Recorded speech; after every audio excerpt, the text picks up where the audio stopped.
Salut, c'est Trado, je suis content de vous retrouver pour la mise à jour de l'analyse technique du CAC 40. Alors uniquement l'analyse technique du CAC 40 parce que quand on perd 2,5% en une séance et même à un moment on était à plus de 3%, 3,2% au pire de la séance, il faut faire un point. Je reçois et je lis beaucoup de commentaires complètement apeurés et bon il est important parce que c'est à ça que sert l'analyse technique et c'est à ça que sert mon travail, hein, rationaliser le graphe. Alors voilà où on en est. On va commencer par faire un peu le vide, hein, puisque on avait une figure en vague de Wolf ici, 1, 3, 5, avec le décompte 1, 2, 3, 4, 5, avec pour premier objectif d'aller chercher le point 4. Ce point 4 n'aura jamais été atteint, mais rien ne fonctionne à 100%, vous le savez très bien. Ce coup-ci, la vague de Wolf n'a pas fonctionné, les deux précédentes ont fonctionné, d'ailleurs il faut que je vous les montre parce qu'elles étaient de toute beauté. C'était ici. Je le montre parce que il faudrait surtout pas imaginer que, encore une fois, hein, c'est, regardez, voilà, c'était là. 1, 2, 3, 4, 5 et avec, pardon, je fais n'importe quoi, 1, 2, 3, 4, 5, non c'était comme ça je crois, si ma mémoire est bonne, c'est ça, voilà. Et celle-là elle a fonctionné, d'autres fonctionnent moins bien, d'autres fonctionnent mieux, enfin bon bref. En tout cas celle-ci n'a pas fonctionné, mais vous remarquerez qu'il y en a déjà une qui est en préparation, une autre vague de Wolf haussière qui s'établirait comme ça. Alors une hypothèse de travail pour l'instant. Mais si jamais on va le chercher, alors, attendez, je travaille vraiment comme un cochon. Voilà, c'est là, 1, 2, 3, 4, 5. Voilà, si elle est valable, ça donnerait un objectif de rebond assez clair qui serait d'aller chercher, bah, encore une fois, hein, le point 4, mais cette fois-ci, le point 4, il serait là. Ça serait notre point 1, rien n'a changé. Ça serait notre point 3, notre point 5 qui est là. Et bon, ça manifesterait, hein, la possibilité d'un rebond, mais pour l'instant, on n'en parle pas. Vous allez comprendre pourquoi. Parce que, en fait, j'envisage que la consolidation soit pas terminée pour l'instant. Vous allez voir. Alors, première des choses, vous remarquez que le support journalier des 6423, 6375 a volé en éclats. Il a fait l'affaire, il a soutenu les cours une première fois, c'était le 8 juillet. Une deuxième fois, in extremis, le 16 juillet. Mais là, pas de doute, on clôture en dessous. Et comme vous le savez, moi j'aime bien enlever un support une fois qu'il a été transgressé par les cours.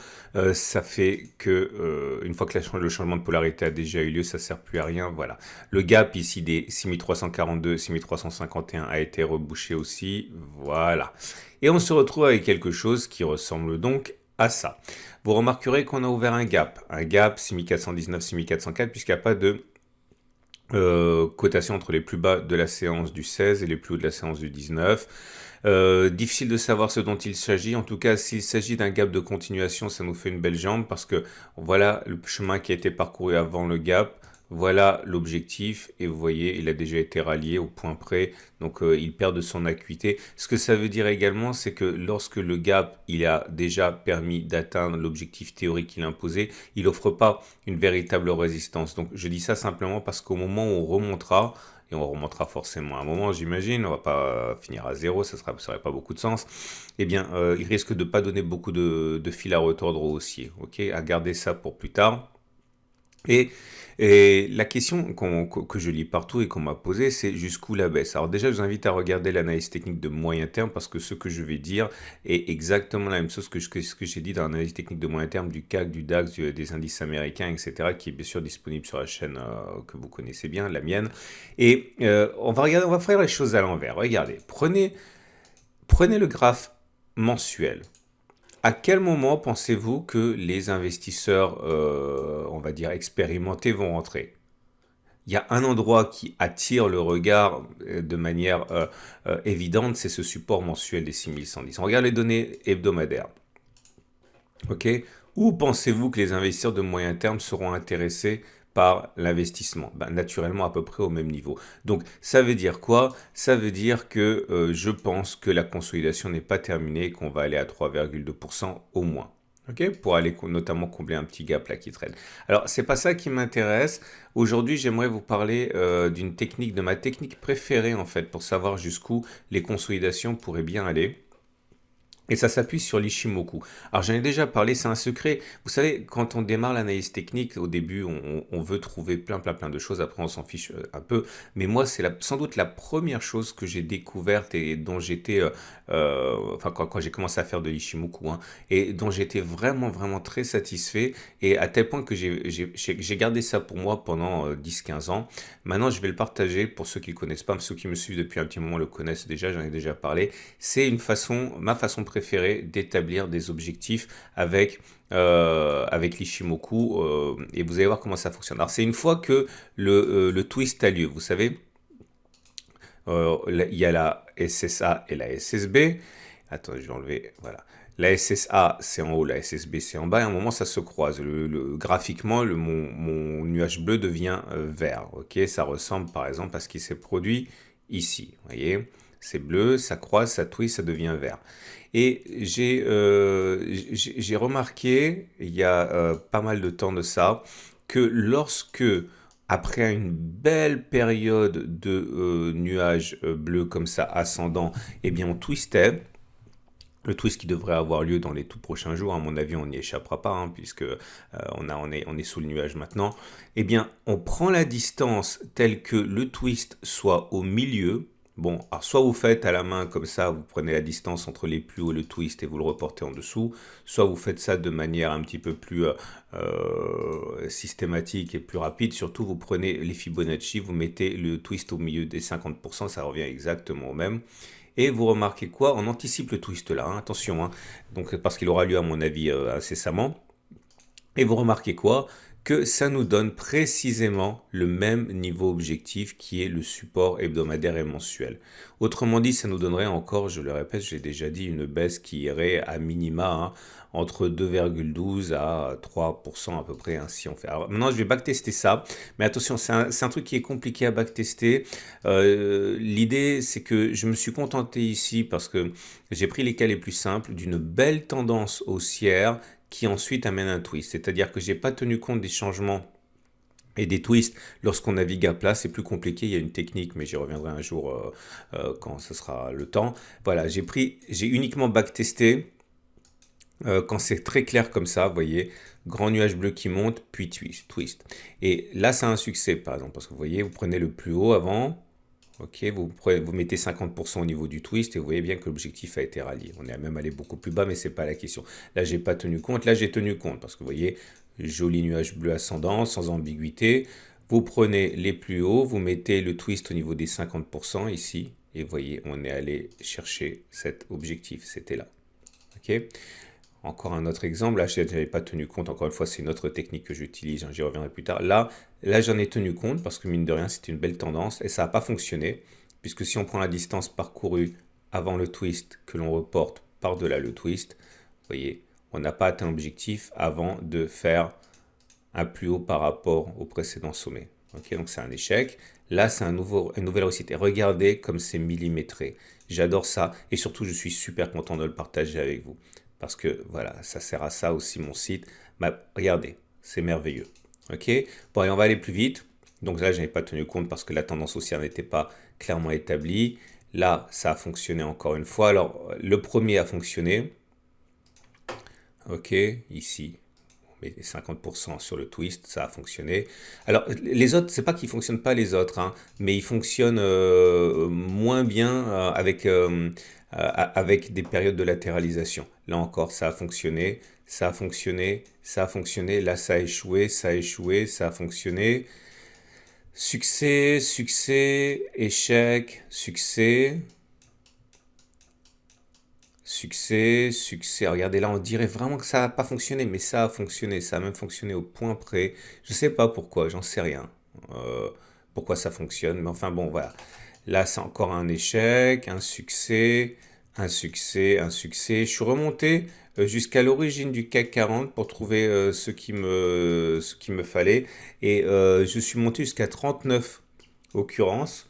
Et sur ces 39 occurrences, eh bien, vous allez remarquer que ça a fonctionné 27 fois et ça a échoué 12 fois. Autrement dit, on est sur un taux de, voilà, c'est l'origine du CAC 40, on est sur un taux de réussite de 70%. 70% Et franchement, ça va vous aider énormément cette technique parce que quand vous voulez acheter une action, quand vous voulez acheter un indice, quand vous voulez acheter n'importe quoi et que vous voyez qu'un twist s'est produit après une belle tendance, ça veut dire clairement il n'y a pas d'urgence pour acheter. Parce que là, je le répète, en imaginant que le twist ait lieu demain ou après-demain, ça nous donnera ça. Et vous voyez, ça veut dire on peut statistiquement attendre jusqu'à 6180. Mais comme je l'ai dit, la tentation sera forte pour aller chercher. C'est un peu un trou noir, quoi. À mesure qu'on s'en approche, l'effet est de plus en plus fort et on risque d'aller reboucher tout ça. Donc moi, je serai acheteur, mais je vais être acheteur. Alors, je brûle un peu les étapes. Non, je ne vais pas brûler les étapes, parce qu'après, on ne comprend plus rien. Je parlerai après de ma stratégie.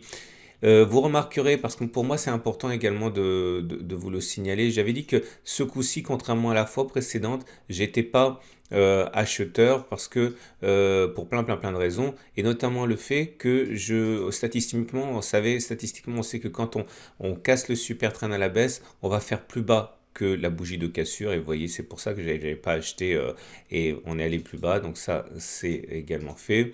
Bon, les bandes de Bollinger, il y a beaucoup de choses à dire aujourd'hui, hein. Donc on fait un T1, une première clôture en dessous de la Bollinger inférieure. Normalement, il y a plus d'une chance sur deux pour qu'on fasse un T2, on a déjà backtesté ça. Euh, on a également la moyenne mobile à 50 jours, on sait qu'elle avait été cassée, bon maintenant elle est descendante, enfin elle est plate descendante, en tout cas la tendance de fond, elle est on va dire au mieux neutre, au pire baissière. La moyenne mobile à 20 jours, elle est descendante, la tendance générale est baissière. La moyenne mobile à 7 jours, elle est descendante, la tendance immédiate est baissière. On surveille de très près la moyenne mobile à 200 jours, elle est encore haussière, et vous voyez, même si on va chercher ça, ça, on sera toujours au-dessus de la M200. Donc, pour l'instant, vous voyez, il y en a beaucoup qui disent, alors voilà, un nouvel aparté, on me dit, ouais, Trado, est-ce qu'il faudrait que je couvre mon portefeuille? Est-ce qu'il faudrait que je spécule à la baisse? Bah, disons que c'est un peu tard, quoi, hein. C'est-à-dire qu'on ne pouvait pas savoir à quel moment la baisse serait entamée. On savait depuis longtemps, et je l'ai suffisamment dit, que la hausse, elle était quand même funiculaire et que c'était intenable en termes de moyenne, hein.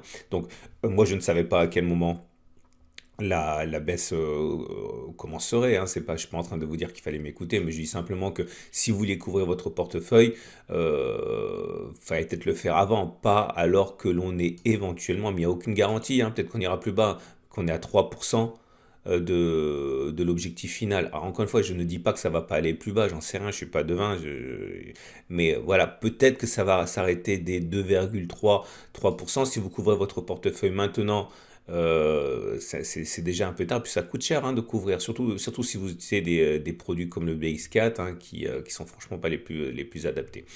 Nous avons donc l'Ishimoku, on a vu, c'est bon.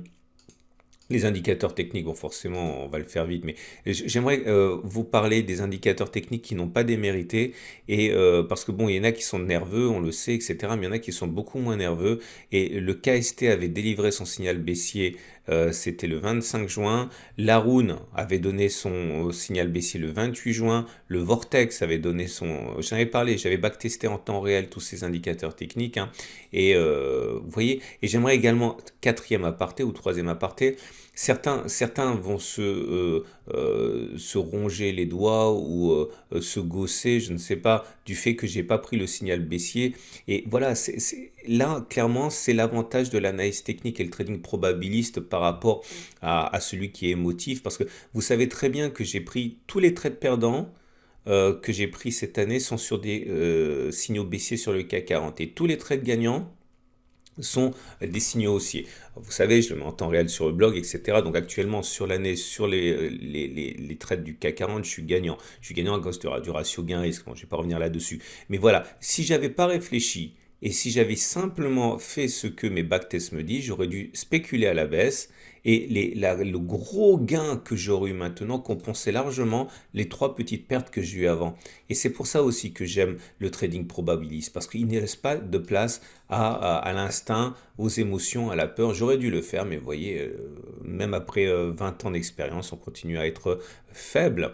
Et c'en est terminé pour aujourd'hui. Donc voilà, on fait le bilan. Est-ce que ça va baisser encore? J'en sais rien, je le pense. Jusqu'où? J'en sais rien, mais je pense au moins jusqu'ici. Au-delà, ben après, si on casse ça, il faudra surtout regarder vendredi soir parce qu'étant donné que ce sont des... n'oubliez pas que ce sont des supports hebdomadaires et mensuels, donc ça veut dire que c'est à la fin de la semaine et à la fin du mois qu'on fera le bilan. Donc on peut très bien, je dis n'importe quoi, mercredi, jeudi, aller jusqu'à là, et vendredi soir, clôturer à l'intérieur en préservant. Donc attention, hein, attention à votre stop. Hein. Ok. Donc on termine avec les trades du jour. Que faire? Si vous êtes haussier, ben, vous pouvez acheter, c'est pas un problème. Hein. Tu vois, moi, personne ne sait ce qui va se passer. Moi, ce que je vais faire, c'est que je vais acheter en deux fois. Ok. Je vais acheter une fois ici et je vais acheter une fois là. Ok. Et en deux fois. Donc mon stop loss, il va être bien en dessous. Ok. Mais comme d'habitude, avec la limite que je ne risque jamais plus que de 0,5% de mon capital. Okay. Et je vais prendre, je pense, hein, des profits partiels, mais je vous dirai au fur et à mesure. En tout cas, voilà, je rentre en deux fois, je l'ai dit. Alors, si je regarde enfin, si on veut vendre, ah oui, j'ai oublié de le dire. Regardez, il y a des gaps qui ont été ouverts ici. Est-ce qu'on va aller les combler ou pas? Si on regarde le dernier gap qui a été ouvert et qui va attirer, forcément, c'est toujours pareil, hein, qui va attirer les baissiers. Si on devait aller combler ça, ça veut dire accepter une baisse de 5,45%. Ok? Donc voilà, je ne sais pas trop. Ce qui est sûr, ok, c'est que je vais rentrer une position ici. Mon objectif, ce sera de revenir là. Je vais rentrer une position ici. Peut-être que je vais rentrer une position également là. Et je vais m'arranger éventuellement pour rentrer ma troisième position ici. Je sais pas, je sais pas. Mais en tout cas, voilà. Retenez surtout que je rentre ma première position ici et que je vais mettre un stop large pour accepter l'idée qu'on aille boucher ça et que même si on va chercher le gap ici à 4,79, étant donné que je gagne plus si j'ai raison que je ne perds si j'ai tort, ça sera de toute manière rentable. Regarde, si je mets un stop loss en dessus, ici ça fait 5% de stop loss avec un objectif à 7,8%, c'est un très bon ratio gain-risque, surtout si je rentre progressivement. Voilà en gros l'idée que j'ai. Hein. Donc premier point d'entrée, les 6170 à peu près. Voilà, à demain pour la mise à jour. Et n'oubliez pas de regarder l'analyse technique de moyen terme, vous aurez le même travail sur les indices américains et l'indice allemand qui sont directeurs par rapport au marché américain, au français qui est suiveur. J'espère vraiment que vous avez compris ce backtest qui devrait vraiment faciliter votre trading.